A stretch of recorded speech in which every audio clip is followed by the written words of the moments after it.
आपको दिखा देते कुछ और बड़ी खबरें। मदरसा एक्ट पर सुप्रीम कोर्ट में सुनवाई हुई। मदरसा एक्ट मामले में सुप्रीम कोर्ट में फैसला सुरक्षित रखा गया है।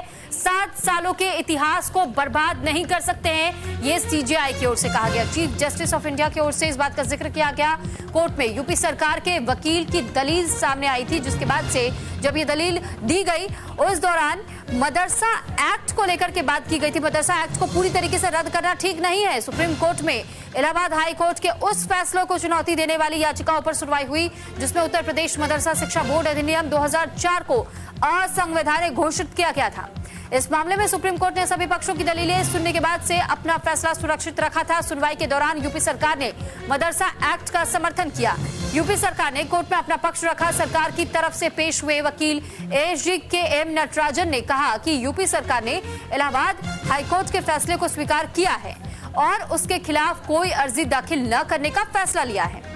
सरकार की तरफ से यह भी कहा गया कि जहां तक मदरसा एक्ट की वैधता का सवाल है, तो हमने इलाहाबाद हाई कोर्ट में भी एक्ट के समर्थन में दलील रखी थी और आज भी मदरसा एक्ट को लेकर हमारा वही रुख है।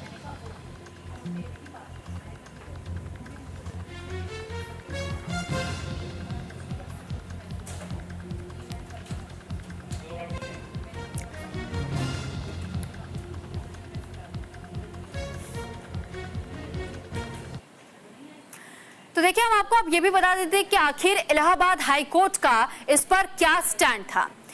दरअसल 22 मार्च को उत्तर प्रदेश मदरसा एक्ट 2004 को असंवैधानिक ठहरा दिया गया था और इस कानून को माना गया था वैध।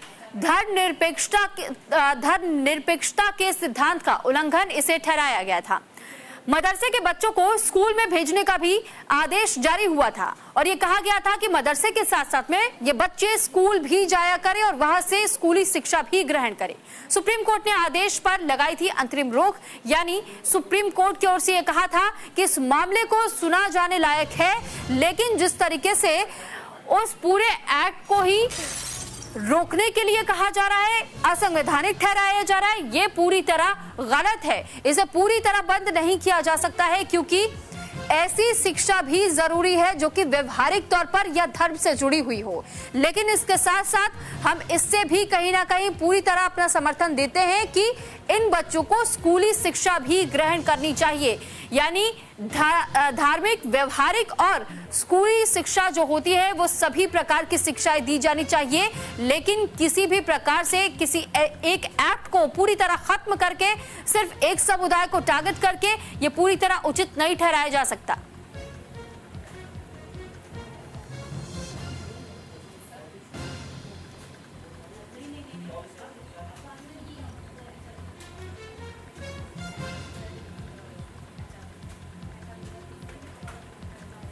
तो वहीं मदरसा एक्ट पर सुनवाई के दौरान सीजेआई ने यूपी सरकार के वकील से यह भी पूछा कि क्या मदरसा का कोई भी छात्र नीट की परीक्षा में शामिल हो सकता है। यूपी सरकार के वकील ने यह कहा कि इसके लिए छात्र को फिजिक्स, केमिस्ट्री, बायोलॉजी से पास होने की जरूरत होती है। वहीं सुप्रीम कोर्ट की टिप्पणी पर मौलाना मदनी ने यह कहा कि सुप्रीम कोर्ट का यह निर्णय इस बात का संकेत है कि हमें अपने संविधान और उसकी धाराओं का पालन करना चाहिए। अगर हम सेक्युलरिज्म की मूल भावना को नजरअंदाज करेंगे तो ये सिर्फ एक समुदाय के लिए नहीं बल्कि पूरे देश के लिए हानिकारक होगा।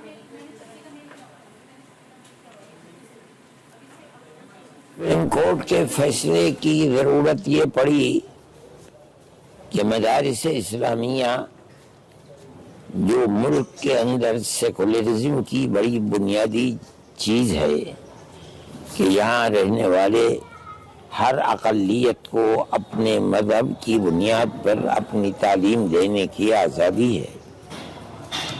मुसलमानों के ये मदरसे जो मुल्क की आज़ादी के लिए अफराद पैदा करने के लिए बनाए गए थे, सन 1866 में 1857 के बाद आज उन मदरसों के दरवाज़ों को बंद करने की कोशिश की जा रही है। हम इसी बुनियाद के ऊपर कि मुल्क का दस्तूर सेकुलर दस्तूर है, इस सेकुलर दस्तूर की हिफाजत होनी चाहिए, हमने ये चाहा कि हम कोर्ट के अंदर जाएं और हमें इसकी खुशी है कि चीफ जस्टिस सुप्रीम कोर्ट के उन्होंने इस नज़ाकत को समझा।